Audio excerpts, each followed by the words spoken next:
예, 오늘은 주님께서 예루살렘 성으로 입성하신 종려주일입니다. 종려나무 가지를 흔들고 주님을 맞았던 그날인데, 오늘은 참 기쁨의 날이기도 하면서 한편으로는 또 주님의 십자가를 생각해야 되는 그런 날이기도 합니다. 오늘 이 의미를 잘 되새겨서 우리가 마음으로 함께 예배하는 날이 되기를 바랍니다. 이제 옆에 오신 분들을 같이 우리 환영하도록 하겠습니다. 반갑습니다. 네, 반갑습니다. 네, 이제 하나님을 경외하는 마음으로 다 일어서 주시길 바랍니다.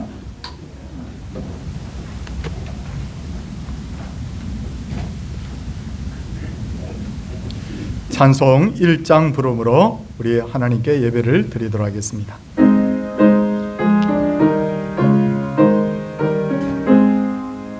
만복의 근하나님 온 백성 찬송 드리고 저 천사여 찬송하세 찬송 성부 성자 성령 아멘. 자리에 착석해 주시기 바랍니다. 교동문은 종려주일입니다. 시온에 따라 크게 기뻐할지어다. 보라, 내 왕이 내게 임하시나니 그는 공의로우시며 구원을 베푸시며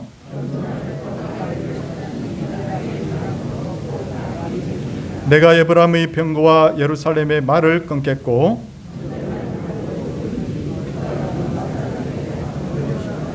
그의 통치는 바다에서 바다까지 이르고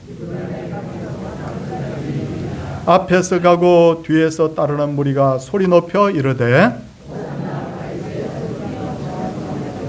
주의 이름으로 오시는 이여 가장 높은 곳에서 호산나 하더라. 아멘. 사도신경 하겠습니다. 나는 전능하신 아버지 하나님 천지의 창조주를 믿습니다. 나는 그의 유일하신 아들 우리 주 예수 그리스도를 믿습니다. 그는 성령으로 잉태되어 동정녀 마리아에게서 나시고 본디오 빌라도에게 고난을 받아 십자가에 못 박혀 죽으시고 장사된 지 사흘 만에 죽은 자 가운데서 다시 살아나셨으며 하늘에 오르시어 전능하신 아버지 하나님 우편에 앉아 계시다가 거기로부터 살아있는 자와 죽은 자를 심판하러 오십니다. 나는 성령을 믿으며 거룩한 공교회와 성도의 교제와 죄를 용서받는 것과 몸의 부활과 영생을 믿습니다. 아멘. 찬송 259장 후에 백성질 장로님께서 기도 인도하시겠습니다.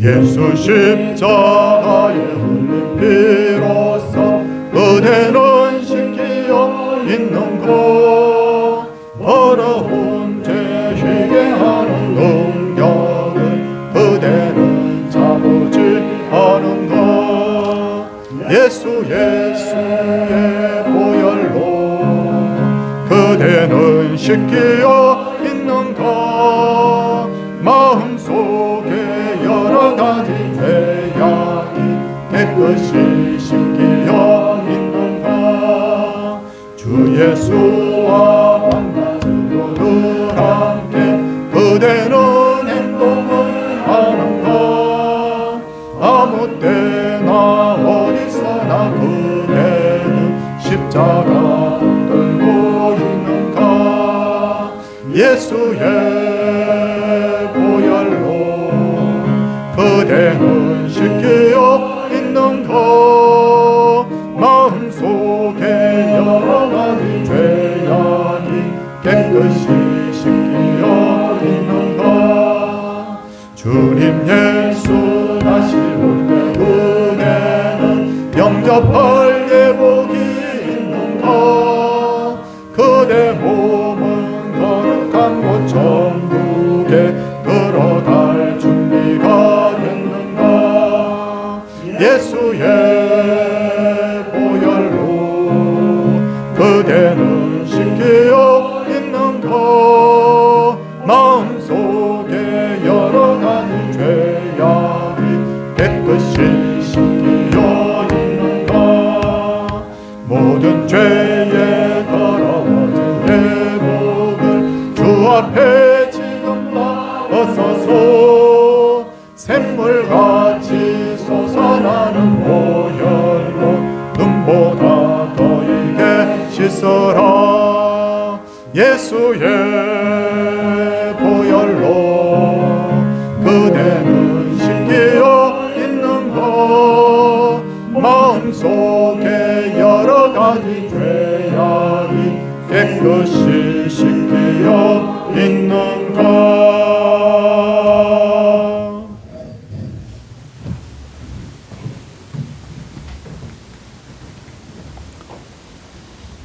거룩하신 아버지 하나님, 이날을 구별되이 거룩한 성일로 주의 몸된 전에 올라와 우리의 몸과 마음과 중심을 들여 하나님 예배 드립니다. 하나님 홀로 영광으로 받아 주시옵소서. 오늘은 주님께서 나귀에 타시고 겸손함으로 순종함으로 예루살렘 입성을 하셨습니다.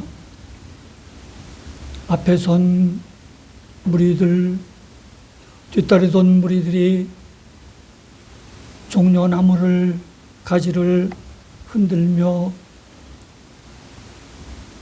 다윗의 자손 이어 찬송할지어다, 주의 이름으로 오시는 이여 소리 높여 경배하였습니다.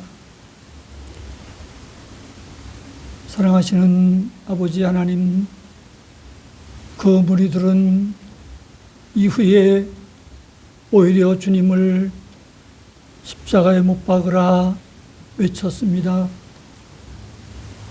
생각해보면 저희들도 주님 앞에서 호산나 말하지만 우리 육신의 연약함으로, 교만함으로, 못난 자아로 인하여 이 모양 저 모양으로 주님 앞에 지은 죄와 허물 많이 있습니다.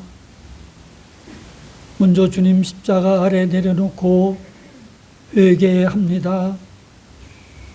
사랑하시는 주님, 용서해 주시옵소서. 이후에 주님께서는 십자가 골고다의 십자가의 길을 순종함으로 겸손함으로 나아갔습니다. 우리를 사랑하여 주시되 갈보리산 십자가에 물과 피를 다 흘리시면서까지 몸버려 피 흘려 우리 사랑해 주셨습니다. 오늘 우리가 그 보혈의 공로를 덧입게 하셨습니다. 사랑하시는 주님, 이 은혜가 웬 은혜입니까? 이 사랑이 웬 사랑입니까?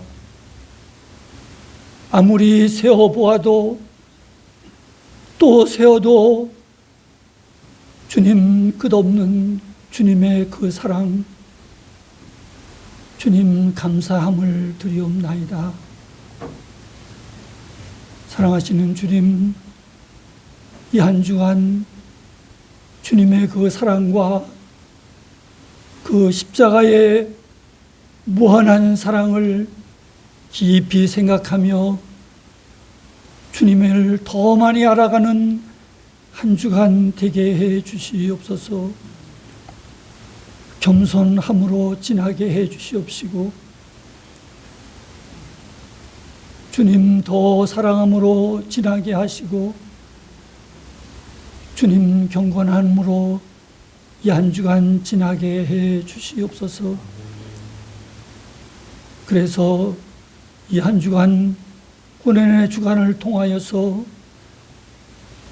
주님 우리의 동행하심을 느끼며 간증하며 감사할 수 있는 한 주간 되게 해 주시옵소서.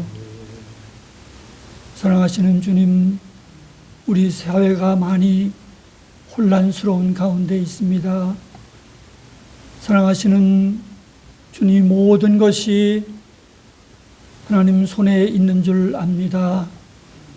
하나님 이때에 먼저 믿는 저희들이 이 나라를 위하여 기도할 수 있는 마음 주시어서 우리 한국교회가 나라를 위하여 구국의 재단을 쌓을 때 하나님 우리나라를 통하여서 하나님의 영광이 높이 드러날 줄 믿습니다. 하나님 선한 뜻대로 모든 것이 협력하여 선을 이루게 하시되 복이 되게 해 주시옵소서. 사랑하시는 주님, 이곳에 세운 우리 서울 동산교회 지난날도 이 재단을 통하여 영광을 받아 주신 것처럼 이 한 해 동안도 우리가 계획하고 진행하는 모든 일들로 주님의 기쁨이 되고 주님 기뻐하시는 열매들로 풍성하게 해 주시옵소서. 특별히 이번 한 주간 동안 온 교회가 새벽을 깨우며 주의 몸된 전에 나아와 말씀으로 기도로 나아가기를 원합니다. 하나님 시간마다 하나님 영광을 받아 주시옵시고 큰 은혜의 시간들이 되어지게 해 주시옵소서. 아버지 하나님, 또 우리 성도님들 가정과 사업장과 일터에마다 복의 복을 더하여 주시어서 잘 되어지는 은혜를 더하여 주시옵기를 기도하옵나이다.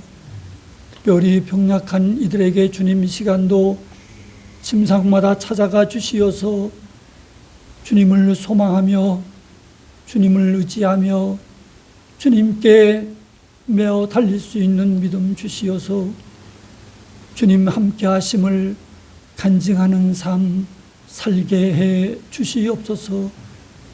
그래서 날마다 호전되게 해 주시옵시고 주님 육신은 새하여질지라도 속사람은 날마다 새로워지며 강건케 해 주시옵기를 기도하옵나이다.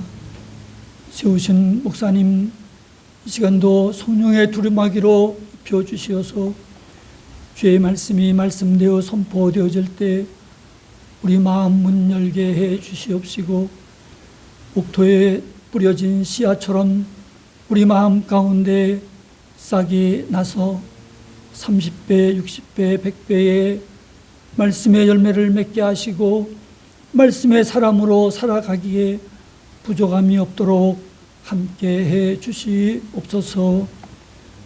또 우리 할렐루야 성가대 하나님 기도로 준비하고 마음 다해 하나님을 찬양합니다. 하나님 영광으로 받으시고 온 회중의 큰 은혜의 시간이 되어만 지게 해 주시옵소서. 이 한 주간 동안 주님을 깊이 묵상하며 주님의 십자가만을 생각하며 주님 주시는 그 큰 은혜와 사랑을 누리며 간증하는 복된 하루 한 주간 되어질 수 있도록 하나님 위의 은혜를 더하여 주시옵시고 우리 걷는 걸음마다 동행하시고 보호하시고 인도하심의 은혜가 한 주간 풍성하게 해 주시옵소서. 거룩하신 예수님의 이름 받들어 기도드리옵나이다. 아멘.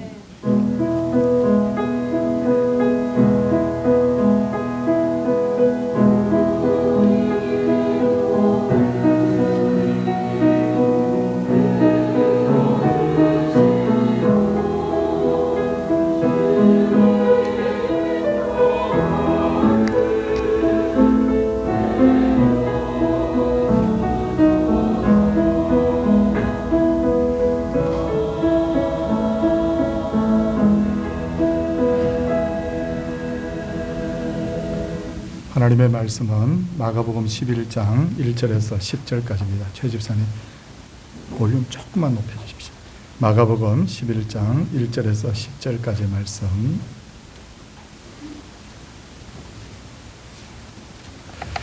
그들이 예루살렘 가까이 와서 감람산 벳바게와 베다니에 이르렀을 때 예수께서 제자 중 둘을 보내시며 이르시되 너희는 맞은편 마을로 가라. 그리로 들어가면 곧 아직 아무도 타보지 않은 나귀 새끼가 매어 있는 것을 보리니 풀어 끌고 오라.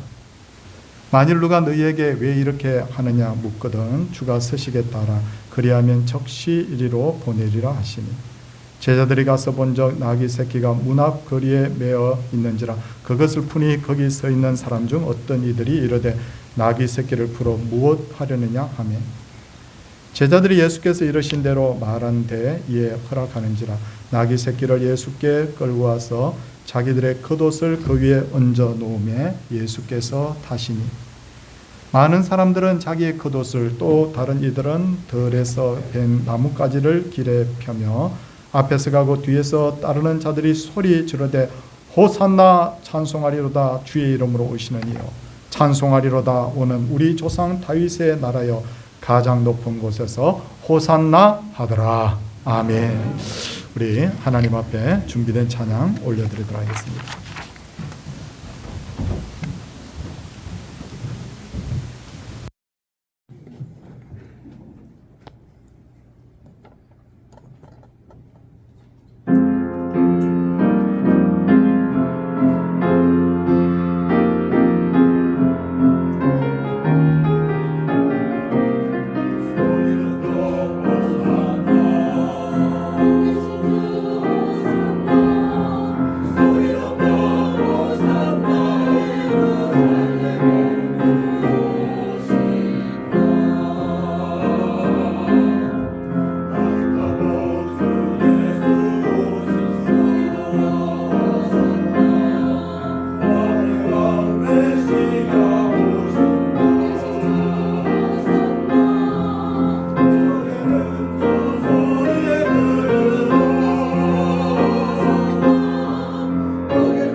지난주일에도 말씀드렸듯이 예수님은 공생의 기간 동안 유월절에 한 서너 번 정도 예루살렘을 방문하셨는데 오늘 본문은 생애의 마지막 유월절을 보내시기 위해서 예루살렘을 방문하신 내용입니다. 먼저 배경을 설명을 드리면 예루살렘은 자그마한 산 위에 있는 산성인데 산 위에 세워진 산성인데 그 산성의 동편 비탈을 타고 내려가면 기드론 골짜기라는 골짜기가 움푹 패여 있고 그 골짜기를 지나서 맞은편으로 가면 바로 감람산이라는 해발 800m 정도 되는 산이 거기에 우뚝 세워져 있습니다. 예루살렘에서 감람산까지는 그냥 코앞이에요. 금방 왔다 갔다 할 수 있는 그런 거리에 서로 마주보고 있는데 하나님의 성전 입구가 동쪽으로 나 있었기에 이스라엘 백성들은 동쪽에 있는 이 감람산을 굉장히 좋아했다고 합니다. 그래서 그곳에다가 사람이 죽으면 무덤을 만들고 또 마을도 만들었는데 오늘 성경에 그 마을 이름이 나오는데 벳박의 베다니라는 마을이 거기에 있었습니다. 특히나 베다니는 예수님께서 사랑하셨던 마리아와 마르다와 그리고 나사로 형제가 살고 있었기 때문에 짐작컨대 예수님은 예루살렘에 오실 때마다 그 마을에 들리신 것을 짐작할 수가 있는데 오늘도 예수님께서는 제자들과 함께 감람산 벳바기와 베다니에 이르게 되는데 그곳에서 두 제자를 보내시면서 맞은편 마을로 가서 나귀 새끼를 끌고 오라라고 그렇게 하십니다. 두 제자가 가서 나귀 새끼를 끌고 왔더니 나머지 제자들이 바로 겉옷을 그 위에 깔았고 예수님은 그것을 타고 기드론 골짜기를 지나서 예루살렘으로 입성하게 되는데 예수님께서 많고 많은 동물 중에 나귀를 타신 이유에 대해서 스가랴서 9장 9절은 이렇게 말합니다. 시온 딸에게 이르기를 내 왕이 내게 임하나니 그는 겸손하여 나귀 곧 멍에 매는 짐승의 새끼를 탔도다 라고 말이죠. 성도님들, 우리나라 사람들은 여러분 음식을 별로 가려서 먹지 않아요. 근데 이슬람 신자들은 꼭 음식을 가려서 먹게 되는데 이것이 부정한 음식이냐 이것이 정결한 음식이냐 그렇게 해서 이것을 기준을 세웠는데 그것을 뭐라고 이야기하느냐 할랄이라고 합니다. 할랄입니다. 우리나라 사람들도 이슬람 지역에 음식을 수출할 때도 반드시 할랄 인정이 되어야 그 음식을 수출할 수가 있습니다. 그런데 정통 유대인들도 여러분 이슬람 신자들과 비슷한 코셔라고 하는 음식에 대한 규례가 있어요. 주로 어디를 기준으로 하느냐면 레위기 11장에 보면 부정한 음식과 정결한 음식을 구별하고 있습니다. 그런데 거기에 보면 우리가 쉽게 이야기할 수 있는 기준들이 몇 가지 있는데 고기를 먹되 되새김질 하지 않는 짐승의 고기 먹지 말라고 했습니다. 그리고 굽이 갈라지지 않는 짐승의 고기 먹지 말라고 했습니다. 생선을 먹을 때도 비늘이 없는 거 먹지 말라고 했습니다. 그러니까 혹시 정통 유대인들을 만나게 되면 여러분 돼지고기 혹은 오징어 혹은 몸에 좋다고 장어 같은 것 여러분 대접하면 안 됩니다. 왜? 돼지고기는 되새김질 하지 않고 또 오징어나 장어 같은 경우는 비늘이 없는 여러분 그런 생선이기 때문이죠.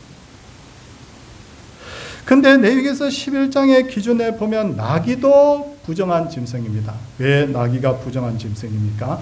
나귀는 되새김질도 하지 않을 뿐만 아니라 굽도 갈라져 있지 않기 때문이에요. 그래서 출애굽기 13장 13절과 34장 20절을 보면 나귀 첫 새끼는 다 어린 양으로 대속할 것이요. 나귀를 대신할 거라는 거죠. 어린 양으로. 그렇게 하지 아니하려면 목을 꺾을 것이니라. 부정한 나귀가 부정하기 때문에 죽임을 당해야 되는데 어린 양으로 대속하라는 거예요. 어린 양으로 대속한 그런 나귀는 아무리 부정한 나귀라도 이제는 부정하지 않게 된다. 여러분, 사람들은 그 당시에 나귀를 이렇게 굉장히 부정하게 여겼다는 거죠. 거기다가 나귀는 더불어서 가치가 없는 동물입니다. 성경을 보면 정복자나 왕들은 주로 말을 이용했습니다. 그리고 왕들은 평상시에는 노새를 탔는데 성경에 보니까 왕자와 귀족들이 다 노새를 탄 기록들이 나옵니다. 사무엘하 13장을 보니까 다윗의 아들들이 다 전용 노새가 있었던 것이 다 기록이 되어 있습니다. 다윗의 아들인 압살롬이 반역을 일으키고 도망을 가는데 노새를 타고 도망가다가 그 머리카락이 바로 나무에 걸려서 결국 죽임 당하는 내용이 나와 있어요. 그러니까 뭘 이야기하는 거죠? 왕이나 정복자는 말을 타고 그리고 노새는 왕자들이나 귀족들이 탔다라고 그렇게 말을 하고 있는 거예요. 그렇다면 나귀는 누가 탔을까요? 나귀는 돈 없고 힘없는 사람들이 탔어요. 출애굽기 4장을 보면 하나님을 호렙산에서 만난 그 모세가 하나님께로부터 애굽에 가서 내 백성을 구해내라고 하잖아요. 그때 모세가 뭘 하고 있었느냐면 미디안 광야에서 차가살이 하면서 양을 돌보고 있었잖아요.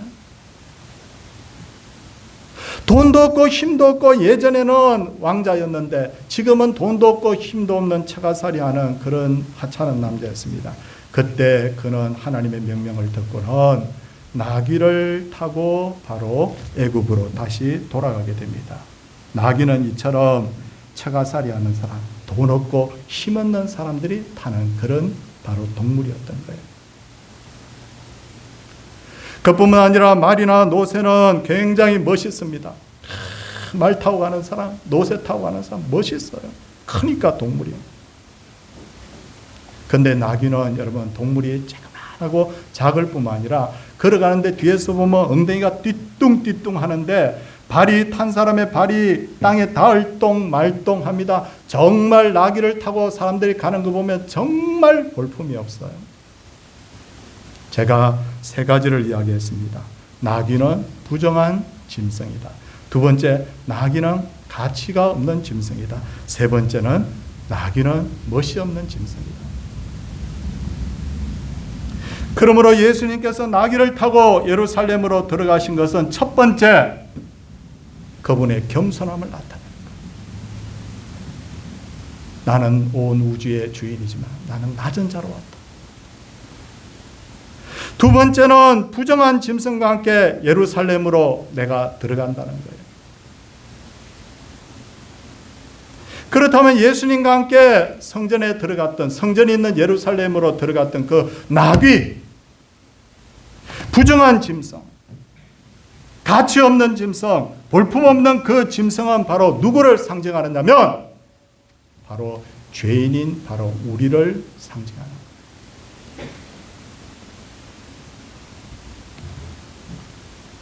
혹시 여러분 성도님들께서 혹시 집에 있으면서 혹시 벌레를 잘 이렇게 한번 보신 적이 있습니까? 뭐 벌레 징그러 바퀴벌레 뭐 이렇게 하면서 탁 때려 잡지만 제가 어렸을 때 그 벌레들을 개미나 이런 벌레들이 있는 것을 가만히 이렇게 한번 관찰을 해본 적이 있어요. 같은 종류의 벌레라도 크기가 다르더라고요. 하루는 개미를 가만히 관찰해 보는데 개미들이 왔다 갔다 하면서 일을 하는데 어떤 개미들은 활발하게 왔다 갔다 하는데 어떤 개미를 보니까 다리가 몇 개 없어요. 불구개미.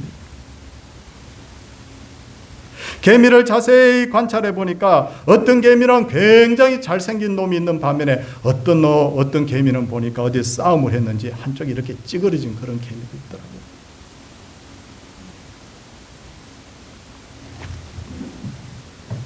여러분, 제가 뭘 말씀드리려고 지는요? 우리가 보기에 크든지 작든지 건강하든지 아니든지 잘났든지 못났든지 모든 벌레는 여러분 어디까지나 벌레지. 키가 크고 잘생기고 건강하다고 해서 그 가치가 올라가는 게 아니라는 거예요. 벌레는 그냥 벌레예요. 창세기에 등장하는 4대 족장이 있습니다. 첫째는 아브라함입니다. 둘째는 그의 아들 이삭이고 셋째는 야곱이요 넷째는 요셉입니다. 이 중에 가장 치열하게 살아서 마침내 성공한 인물이 있는데 바로 야곱이에요. 팥죽 한 그릇에 바로 형님의 장자의 명분을 샀던 야곱. 우리는 야비하다고 별로 좋아하지 않아요. 근데 이 야곱이 얼마나 믿음에 있어서 성공한 사람인지. 하나님께서 너의 이름을 다시는 야곱이라 하지 않고 내가 이스라엘이라 부르겠다. 이스라엘 민족이라는 이름이 어디서 나왔느냐면 야곱에게서 나온 거예요. 야곱 이후로 여러분, 야곱이 전부 다 아브라함도 그렇고 이삭도 그렇고 전부 다 여러분 자손이 번성하지 못해서 어려움을 당했는데 야곱은 자손들이 번성하지 않습니까? 이 야곱이 대단한 인물이에요. 그럼에도 불구하고 이사야서 41장 14절을 보면 하나님께서 뭐라고 말씀하시면 이 버러지 같은 야곱아, 그렇게 부릅니다. 버러지라는 것은 영어로 웜이라고 하는데 지렁이나 거머리 같은 인간을 말하는 거예요. 그렇게 4대 족장이라고 그렇게 위대한 야곱이었지만 하나님 보시기에는 뭐냐면 너 버러지 같은 야곱이야.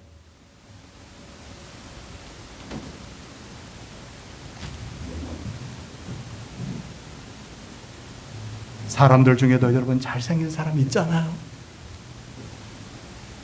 똑똑한 사람도 있잖아요. 여러분 능력이 있는 사람도 있습니다. 정말 우리가 볼 때 부러운 사람들이 많이 있지만 하나님이 보시기에는 그 사람도 부정한 낙이에요. 지옥에 갈 수밖에 없는 사람이에요. 하나님이 보시기에는 버러지 같은 사람이라는 거예요. 아무리 사람이 잘나고 아무리 똑똑하고 아무리 건강해도 사람은 나귀와 같은 인생은 절대로 하나님을 만날 수가 없습니다. 왜? 그 사람이 죄인이기 때문에.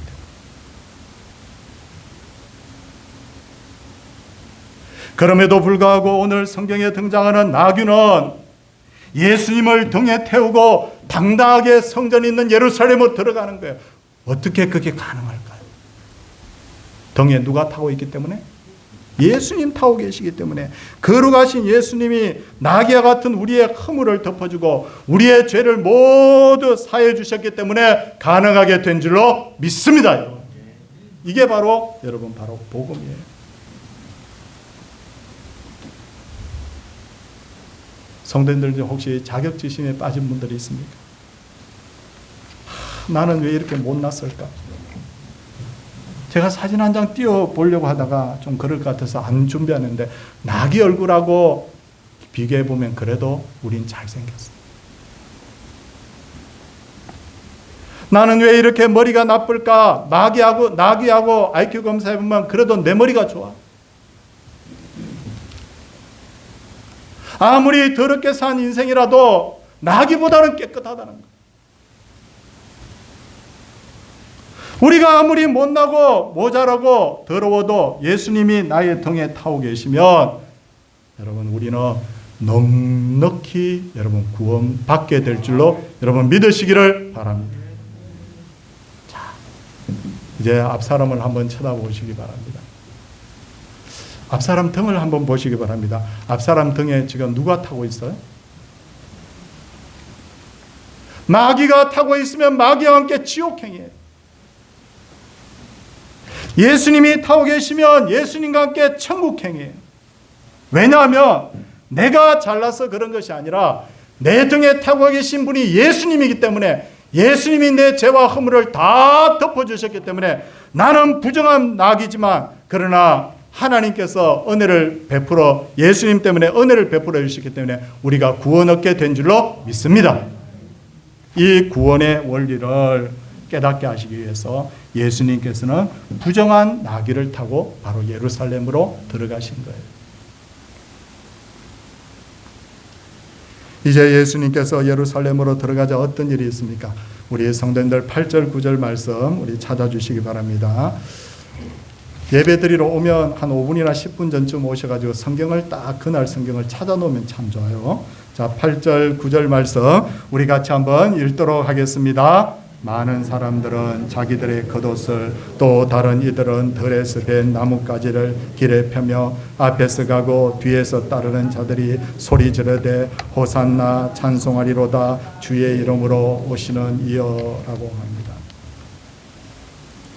이스라엘의 역사를 잠시 말씀을 드리겠습니다.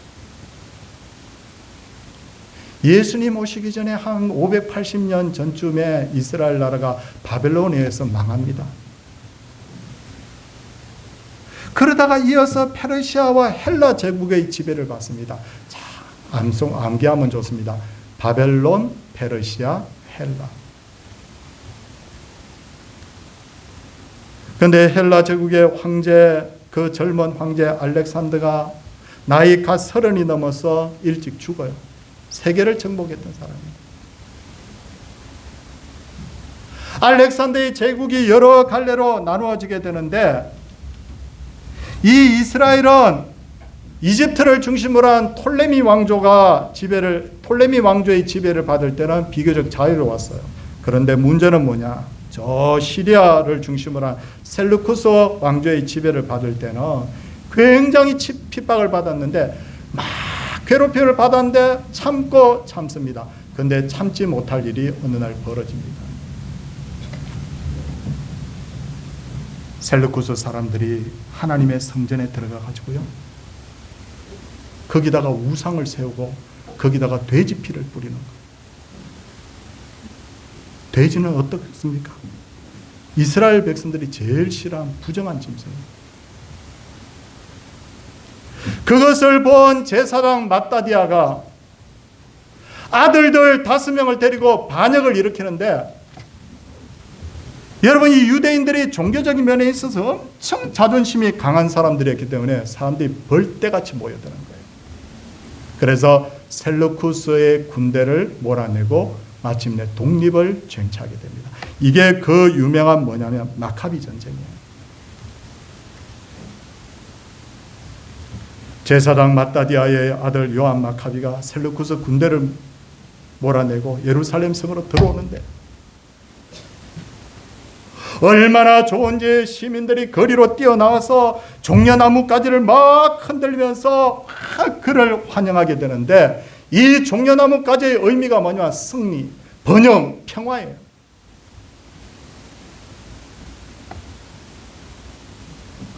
그런데 여러분, 사람이 희한합니다.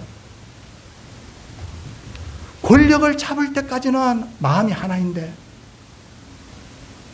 독립이 되고 나니까 그때부터 이 사람들의 마음이 서로 나누어지는 거예요. 그러다가 로마에 의해서 다시 나라가 망하게 됩니다. 로마 사람들은 유대인들이 힘을 합하지 못하도록 이 이스라엘을 쪼갭니다. 그래서 일부 지역은 총독을 파견해서 다스리게 하고, 일부 지역은 분봉왕들을 세워서, 헤롯 이런 사람들 다 분봉왕이잖아요. 그래서 그 사람들을 세워가지고 다스리게 되는데, 이 분봉왕들은 로마 정부에 잘 보이기 위해서 세금을 엄청나게 걷어가지고 갖다 바치는 거예요. 그러다 보니까 수입의 50%, 수입의 3분의 2가 세금으로 바쳐지게 되는 거예요. 성경을 보면 거지들이 굉장히 많이 나옵니다. 왜 그래 많이 나올까요? 다 뜯기러 가는 거예요. 다 뜯겨가. 마침 일제시대 때 우리나라처럼 다 뜯겨가는 거예요. 왜 예수님 만나서 병 고치겠다는 데서 그렇게 많이 나오느냐? 병원비가 없어요. 병원비가. 다 뜯어가니까. 그러니까 마음속에 어떤 생각이 드느냐면, 백성들이 다시 마카비아와 같은 사람이 오면 좋겠다. 그래서 우리나라를 로마로부터 해방시켰으면 좋겠다는 생각을 하는데, 마침 구약 성경을 보니까 구약 성경에 메시아가 온다는 예언이 기록되어 있는 거예요. 그러니까 이 사람들이 뭐냐면, 마카비아 같은 메시아, 마카비아 같은 메시아, 이 메시아 대망 생각이 딱 드는 거예요. 그게 꽉 지금 차 있는 상태였어요. 그런데 어느 날 예수님이 나타났습니다. 야, 우리 예수님 보십시오. 가난한 자에게 막 떡을 줍니다. 병자들을 막 고쳐줍니다. 온갖 기적들을 막 행합니다. 야, 백성들이 그렇게 생각합니다. 드디어 마카비아 같은 메시아가 왔구나. 그래서 그들은 옛날에 마카비가 셀루쿠스 군대를 몰아내고 예루살렘에 들어왔던 것처럼, 예수님이 마지막 유월절을 보내기 위해서 예루살렘으로 막 올라가니까 이 사람들이 그냥 뛰쳐나와서 그때 했던 것처럼 종려나무가지를 막 흔들고 바닥에 깔면서 예수님을 맞았던 거예요. 뭐라고 생각한 거예요? 마카비아와 같은 바로 메시아다.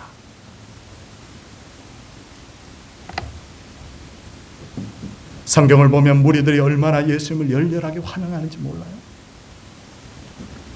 종려나무까지와 함께 겉옷을 길에다가 깔았다고 했습니다. 당시에는 지금과 같은 여러분 이런 기계 공급이 발달하지 않았기 때문에 옛날에 우리 조상들 보면 저 이런 거 배틀 같은 거 봤는데 여러분 어떻게 합니까? 시끄덕 하면서 이렇게 밤새도록 이렇게 배를 짭니다. 우리 어렸을 때도 시골 가면 다 있었어요. 배틀. 옷감 가격이 엄청 비쌉니다. 옷을 입지 않을 수는 없기 때문에 겨우겨우 많은 돈을 들여서 옷을 하나 마련하게 되는데 속옷은 안 보니까 아무거나 막 걸치고 겉에는 겉옷을 한 벌씩 가지고 있습니다. 가난한 사람들이 겉옷 하나밖에 없는 거예요. 전에도 말씀드렸지만 그 겉옷은 얼마나 그 사람에게 재산의 큰 부분을 차지하고 있었는지 돈을 빌릴 때도 겉옷을 저당받고 여러분 돈을 빌렸다고 그러잖아요. 근데 제가 뭐라고 설명드렸어요? 밤이 되면 돌려줘야 된다. 왜? 잘못하면 얼어 죽으니까.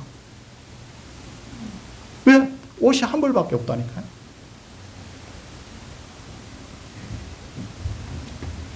자, 우리 귀한 분이 문 앞에 저기 들어오십니다. 여러분 양복 입고 지금 막 이렇게 드레스 입고 이거 계시잖아요. 우리 옷을 벗어서 바닥에 깔아가지고 저분을 맞읍시다 그러면 저 목사가 오늘 상태가 좀 안 좋은 것 같아요. 여러분 그럴 것 같아요. 못할 것 같아요. 우리는 옷이 여러 벌 있는데도 못해요. 근데 이 이스라엘 백성들이 얼마나 목매게 메시아를 기다렸던지 한 벌밖에 없는 겉옷을 바닥에 깐다니까요. 그러면서 이 사람들이 막 눈물을 흘리면서 소리칩니다. 호산나 호산나 다윗의 이름으로 오시는 이여. 호산나라는 뜻은 지금 우리를 구원하소서라는 뜻을 가지고 있어요.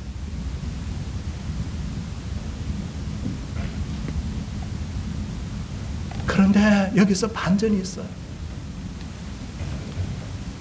이 사람들은 마카비같이 자기들을 해방시켜줄 메시아를 찾고 있었는데 이 예수님 예루살렘에 들어오더니 이제는 전에처럼 기적을 많이 행하지도 않고요. 사람들 병도 제대로 고쳐주지 않고요. 먹을 것도 잘 주지도 않고요. 어떻게 하느냐면 더 문제는 뭐냐면 로마를 물리쳐 달라고 그랬는데 로마 총독에게 잡혀가지고 지금 신문을 받는 거예요. 재판을 받는 거예요.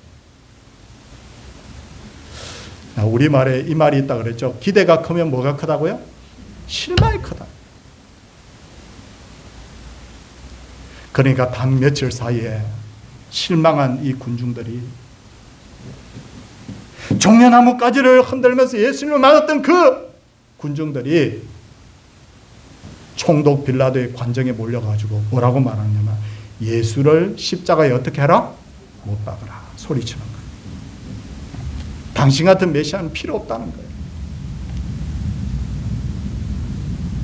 예수님이 총독 빌라도에게 신문을 받으면서 사람들이 보는 앞에서 이렇게 말합니다. 내 나라는 이 세상에 속한 것이 아니라 내가 이 나라에 나의 제국을 세우기 위해서 온 것이 아니라는 말이에요. 내 나라는 이 땅에 속한 것이 아니라 하나님의 통치가 이루어지는 신령한 나라를 세우기 위해서 이 땅에 왔다라고 분명히 말하고 있는데도 불구하고 필요 없어. 우리는 그런 나라 필요 없어. 우리 해방시켜줄 메시아, 우리에게 먹을 것 주는 메시아를 우리는 원하는 거야. 그래서 예수님을 십자가에 못 박아 죽이라고 한 거예요. 그런데 성도님들 여기서 우리가 생각해야 될 것이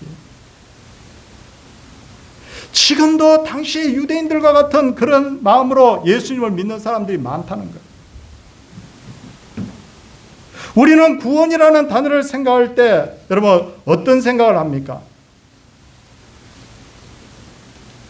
우리가 예수 믿고 천국 가는 구원을 생각하는데 남미 사람들은 남미에 있는 해방신학자들은요 구원이라는 단어를 쓸 때 어떻게 받아들이냐면 민중들이 착취해서 벗어나는 것, 이 땅에 정의가 실현되는 것, 그걸 구원이라고 씁니다. 틀리다는 거예요. 우리가 예수 믿는 이유가 뭡니까?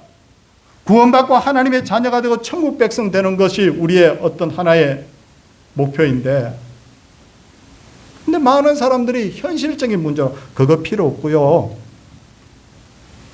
내가 복받고 잘 되기를 저는 원해요. 떡 주세요. 입을 것 주세요. 나 복받기 위해서 예수 믿어요. 나 평안하게 살기 위해서 예수 믿어요. 이런 사람이 있다는 거예요. 뭐가 다르다는 거예요? 구원과 믿음에 대한 개념이 달라요.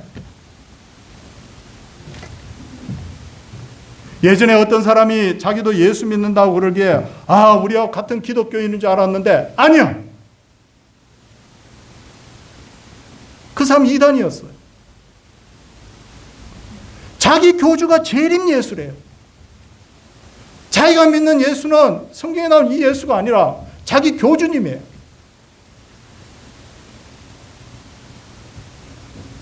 그러니까 우리가 생각해야 될 것이 뭐냐면, 누가 구원이나 누가 믿음이나 누가 예수님에 대한 이걸 이야기할 때 그 사람이 어떤 개념을 가지고 있는지를 우리가 제대로 꿰뚫어 봐야 돼요. 보세요. 성경을 보면 어떻게 돼 있어요? 이 사람들이 호산나라고 하잖아요. 다윗의 이름으로 오시는 이여 라고 하면서 환영하잖아요. 근데 우리가 생각하는 그런 메시아가 아니에요. 우리는 로마로부터 해방시킬 메시아를 원한다는 거예요. 이게 틀리다는 거예요. 알곡과 가라지를 잘 여러분 구별할 수 있어야 됩니다. 여러분 지난주 우리 오후 예배 시간에 배웠습니다. 소음이 많고 신호가 많은데 소음에서 신호를 구분하려고 하면 마지막에 뭘 해야 되느냐면 구분할 수 있어야 되는데 이걸 명철이라고 합니다. 뭐라고 한다고요? 명철이라고 했어요. 기억나시면 아멘. 기억나죠? 구분해야 돼요. 그렇다면 우리가 믿는 예수님은 누구시고 왜 이 땅에 오셨는가? 이것을 알기 위해서 예수님께서 예루살렘에 들어가셔서 하신 첫 번째 일이 무언가를 우리가 살펴봐야 되는데, 예수님은 이튿날 다시 예루살렘으로 들어가시면서 잎만 무성한 무화과 나무를 저주하셨고, 두 번째는 성전에 들어가서 성전에서 매매하는 자들과 환전상들을 쫓아내시면서 성전을 정결케 하셨어요. 자, 이제 간단하게 설명하겠습니다. 자, 무화과 나무가 있습니다. 무화과 나무를 보고 예수님이 저주합니다. 무화과 나무가 어떻게 됐어요? 뿌리째 말라버려서 죽었어요. 귀도 없는 무화과 나무인데도 불구하고 예수님이 한마디 하시니 그것이 말라서 죽었다는 것은 뭘 말하느냐면, 예수님이 바로 창조자이시고 바로 세상을 통치하시는 분이다. 돌 하나도 예수님이 다 말씀하시면 순종한다. 두 번째, 예수님께서 잎만 무성하고 열매가 없는 무화과 나무를 저주하신 것은 그분이 세상을 심판하시는 분이라. 잎만 무성하다는 것은 뭘 말하느냐면 믿는 체 한다는 거예요. 말로만 신앙생활을 한다는 거예요. 열매는 뭐냐면 실제로 믿음대로 사는 걸 말하는 거예요. 제가 성경의 구절을 한마디 말씀드릴 테니까 여러분 답을 한번 말해 보시기 바랍니다. 행함이 없는 믿음은 어떤 믿음이에요? 죽은 믿음이에요. 무화과가 바로 그런 거예요. 예수님이 이렇게 말씀하셨죠. 나더러 주여 주여 하는 자마다 천국에 들어갈 것이 아니요 다만 하늘에 계신 내 아버지의 뜻대로 행하는 자라야 들어가리라. 우리는 한편 예수님이 구원자로 이 땅에 오셨지만 한편으로는 예수님께서 이 땅을 심판하시기 위해서 다시 오신다는 것을 여러분 믿으시기를 바랍니다. 바로 이런 예수입니다. 세 번째, 예수님은 성전을 정화하셨어요. 성전은 그동안 완전히 돈벌이 수단으로 완전히 전락해버렸어요. 성전을 정화하셨다는 것은 하나님께 나아가는 길을 다시 열었던 거예요. 죄인이 하나님을 만날 수 있는 유일한 방법이 성전을 통한 거니까. 이제 다 됐구나. 그런데 여기서 또 하나의 반전이 있습니다. 예수님이 이렇게 말씀하셨어요. 보십시오. 이 성전은 곧 무너질 것이고 돌 하나도 돌 위에 남지 않을 것이다. 거대한 성전이 있는데 우리 동산교회 빌딩보다 훨씬 더 큰 성전이 있는데 이게 돌 위에 돌 하나도 남지 않고 다 무너진다. 아니 그게 어떻게 가능해? 예수님 탄생 70년이 지났습니다. 로마 군대가 다시 쳐들어옵니다. 그때 앞장을 섰던 인물이 바로 디도라는 장군이었어요. 예루살렘 성을 포위를 하고요, 마침내 함락을 하는데 유대인들이 금은 보석을 숨길 데가 없어요. 그러니까 어디다가 숨겼느냐면 성전 그 텀 바구니에다가, 돌 텀 바구니에다가 다 숨기는 거예요. 근데 그 소문이 로마 병사들에게 쫙 퍼진 거예요. 어디에 보석이 있다? 성전 돌과 돌 사이에 보석이 있다. 그럼 어떻게 하시겠어요? 로마 병사들이 가가지고요, 벽돌을 하나하나 다 뜯어냅니다. 자, 다시 한번 우리 따라합시다. 돌 하나도 어떻게 된다고요? 돌 위에 남지 않을 것이다. 다 무너져 버렸어요. 그래서 지금 예루살렘에 가면 성전이 없어요. 아하, 큰일 났습니다. 죄인이 하나님을 만나려고 하면 성전을 통해서만 만날 수 있다고 했는데 성전이 없어요. 어떻게 하죠? 자, 여기서 또 반전이 있어요. 뭐라고 말하느냐면요, 예수님께서 이렇게 말씀하셨어요. 내가 바로 성전이다. 내가 바로 누구라고요? 성전이다. 내가 바로 하나님을 만날 수 있는 길이요 진리요 생명이다. 여기서 말하는 길이 뭐냐면 하나님께로 갈 수 있는 길을 말하는 거예요. 여기서 말하는 진리가 뭐냐면 이 구원의 진리를 말하는 거예요. 여기서 말하는 생명이라는 것은 뭐냐면 그냥 잠시 더 오래 사는 것이 아니라 영생을 말하는 거예요. 사랑하는 성도님들, 우리 한번 따라 해보겠습니다. 내가 곧 뭐라고요? 길이요 진리요 생명이다. 예수님이 성전이 되셔서 이제 하나님과 우리 사이에 이제 길을 내신 거예요. 믿으시면 아멘. 오늘은 종려주일입니다. 오늘은 무슨 주일이라고요? 종려주일이 뭐냐면 종려나무 가지를 흔들면서 예수님 맞았다는 뜻이에요. 우리가 바라는 예수님은 어떤 예수님이에요? 목사님 다 필요 없고요, 돈벌이 좀 잘 되게 해주는 예수였으면 좋겠습니다. 자녀들이 좀 잘 되게 해주시는 예수님이었습니다. 그게 아니에요. 예수님이 이 땅에 오신 이유는 우리에게 영생을 주시고 예수님을 통해서 하나님을 만나게 하시고 우리의 죄 문제를 해결받고 우리를 천국으로 인도하기 위해서 이 땅에 오신 줄 믿습니다. 그러므로 오늘도 진정으로 감사하며 진정으로 하나님을 찬송하는 그런 은혜로운 이 종려주일 되기를 주님의 이름으로 축원을 드립니다. 함께 찬송하도록 하겠습니다.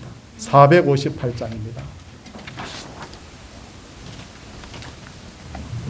우리 구원의 주님을 함께 찬양합시다.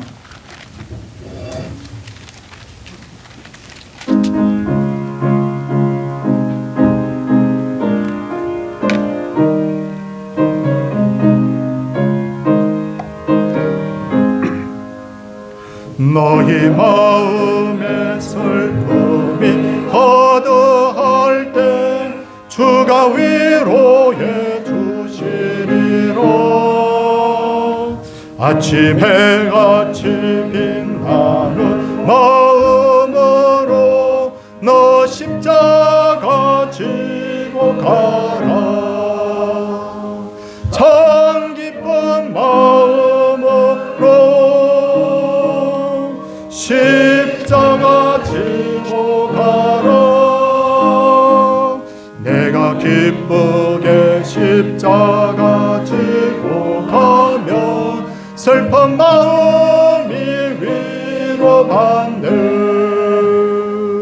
때를 따라서 주시는 은혜로서 가란 심령의 힘을 얻고 주가 언약한 말씀을 이어가고 너 십자가 지고 가라.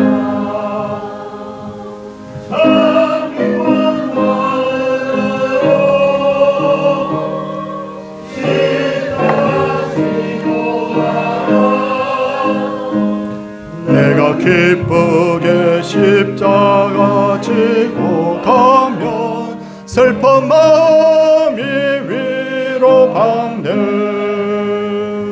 내가 맡은 일 성실히 행할 때에 주님 앞에서 상 받으리. 주가 베푸신 은혜를 감사하며 너 십자가 지고 가라. 참 기쁜 마음으로 십자가 지고 가라. 내가 기쁘게 십자가 지고 가면 슬픈 마음이 위로받네. 하나님 앞에 부활 감상금을 미리 드린 분들 계십니다. 언제나 함께 하시는 주님 감사합니다. 주님 감사합니다. 범사에 감사드립니다. 강건함과 형통의 복을 더하여 주시옵소서. 하나님 아버지, 범사에 감사합니다. 범사에 감사합니다. 귀한 감사의 물, 그리고 11조, 또 선교 전도, 또 건축 주중예물 드렸습니다. 기도하도록 하겠습니다. 하나님 아버지,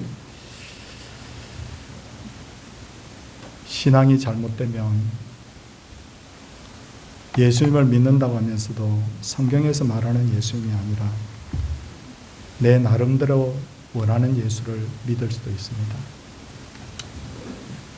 호산나 다윗의 자손이여 주의 이름으로 오시는 이여라고 소리쳤던 이 사람들이 다 해방자 예수님을 원했던 것처럼 우리가 잘못된 예수를 믿는 일이 없게 하여 주시고, 정말 나를 하나님께로 인도하시는 예수님, 나의 죄와 허물을 용서해 주시는 예수님, 나에게 영생의 복을 주시는 예수님, 진정한 가치를 나에게 깨닫게 해주시는 예수님을 바로 믿게 하여 주시옵소서. 또한 한 가지 더 기도 제목이 있습니다. 주님, 우리의 신앙이 입만무성한 무화과와 같이 되지 않게 하여 주옵소서. 마지막 때가 되면 믿음을 보겠느냐라고 그렇게 주님께서 한탄하셨는데, 하나님, 정말 우리가 입으로만 주여 주여 하는 자인지 아니면 바로 믿고 바로 행하는 자인지를 알게 하셔서 우리가 바른 신앙 위에 설 수 있도록 주님 도와주옵소서. 나중에 천국 갔을 때 하나님, 우리 동산의 가족 중에 보이지 않는 분이 한 분도 없도록 진짜 믿음을 우리에게 주시고, 이 종려주일의 의미를 바로 깨닫게 하여 주시고, 그래서 바른 예수님을 알고 바른 예수님을 믿을 수 있도록 하나님께서 우리에게 바른 신앙을 허락해 주시기를 간절히 바라옵고 원하옵나이다. 하나님이 이 시간에 병 낫기를 원합니다. 가난과 고통이 물러가기를 원합니다. 하나님, 이것은 주님을 믿는 이에게 주시는, 덤으로 주시는 은혜인 줄 믿사오니 하나님께서 이런 자들을 위하여 기도하라 하셨사오니 기도합니다. 하나님, 병이 낫고 고통이 떠나고 문제가 해결되고 정말 이런 일들을 통하여서 표적을 보며 예수님을 바로 믿을 수 있는 그런 신앙인들로 우리가 전부 다 변화되게 하여 주시옵소서. 이 나라를 위해 기도합니다. 굉장히 혼란스럽습니다. 아버지는 이제 1차 관문을 넘고 이제 또 새로운 대통령을 선출해야 될 때입니다. 하나님, 정말 하나님을 경외하는 대통령, 정말 백성들을 진정으로 사랑하는 대통령, 정직과 성실로 일할 수 있는 그런 대통령 하나님께서 세워주시기를 간절히 바라옵고 원하옵나이다. 나누어진 백성들의 마음이 하나가 되게 하여 주시되, 인간의 생각으로 하나 되지 않게 하시고 하나님의 생각으로 하나 되게 하여 주시옵소서. 그래서 이 나라가 복음을 위해 쓰임받는 나라, 정말 주님 아버지 하나님, 과거에 동방의 예루살렘이라는 이름을 들었던 그 나라, 하나님 그 영광을 다시 회복하는 이 대한민국이 되게 하여 주시옵소서. 사랑의 주님, 우리 교회가 늘 평안 가운데 믿는 자의 수가 주님 더하여지는 놀라운 역사가 있게 하여 주시옵소서. 교회의 가장 중요한 목적인 예배 드리는 것과 그리고 복음 전하는 일에 소홀함이 없도록 하여 주시옵소서.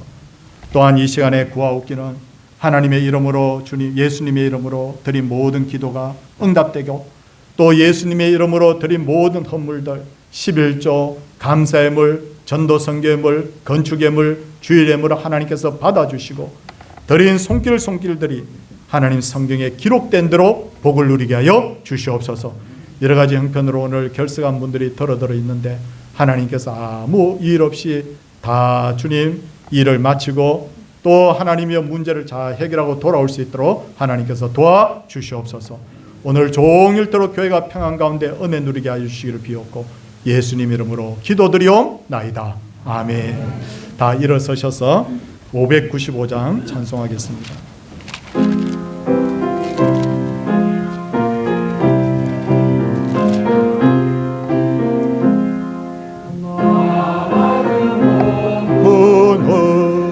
구주를 높이고 무정원 그와 같도록 잘 인도함이라. 나 항상 깨어서 늘 기도드리며 내 믿음 변치 않도록 날 도와주소서.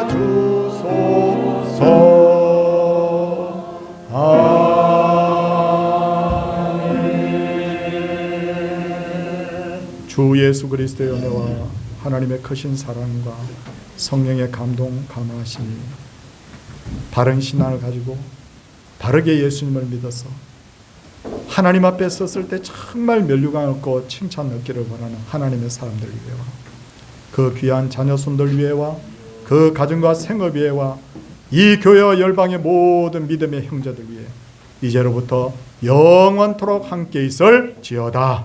아멘.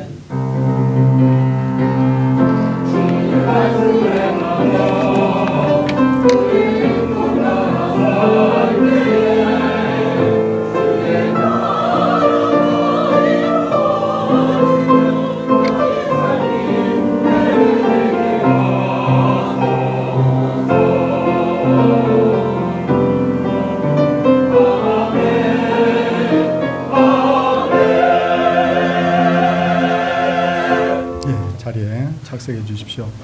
오늘 종려주일입니다. 질문 하나 드리겠습니다. 왜 종려주일이라고 했다고요? 종려나무 가지를 흔들면서 예수님을 맞았기 때문에 종려주일입니다. 오늘은 복된 날입니다. 3부 예배 특속은 창동 3구역, 다음 주는 창동 4구역입니다. 앞에 현수막 보시면 우리 내일부터 금요일까지 고난주간 특세가 있고요. 그 다음 금요일날 밤 8시 30분에는 고난 기념 예배가 있습니다. 성찬식이 있습니다. 우리 장로님들께서는 7시 30분까지 교회 와주시기 바랍니다. 그리고 다음 주일 새벽 촛불 예배가 있고 또 119 예배는 부활절 감사 예배로 드립니다. 전도 잔치를 계획을 하고 있습니다. 6월 22일인데 우리 2부 예배 후에 바로 마치고 나서 저 뒤쪽에 우리 이름 명단 나가신 분들 모여서 함께 좀 의논해 주시기를 부탁을 드리겠습니다. 지난주에 12전도대 모였습니다. 몇 분 모였느냐? 9분 모였습니다. 아직도 빈자리가 있는데 어쨌든 계속해서 복음 전하기 위해서 모입니다. 3부 예배 후에 2층 교실에서 모이겠습니다. 다음 주에 공동회의를 하도록 하겠습니다. 이번에 우리 강도사님이 살던 사택을 팔고 또 사택 매입금과 관련돼서 우리 이렇게 결의를 해야 된다는 그 정관이 필요하다고 그래서 잠시 정관 제작을 위해서 잠시 모이도록 그렇게 하겠습니다. 하모니카 교실이 개설이 되었습니다. 문영현 장로님께 문의해 주시고요. 내일은 서울 중부여전대 원래 서울 성원교회당에서 모이겠습니다. 오늘 식사 맛있게 하시고 그리고 우리 장로님들께서는 1시 제가 30분이라고 말씀드렸는데 1시 20분까지 좀 모여주십시오. 조금 1시 20분까지 식사하시고 제 방에 좀 모이도록 당회를 잠시 모이도록 그렇게 하겠습니다. 옆에 분들과 같이 한번 인사하겠습니다. 할렐루야. 네.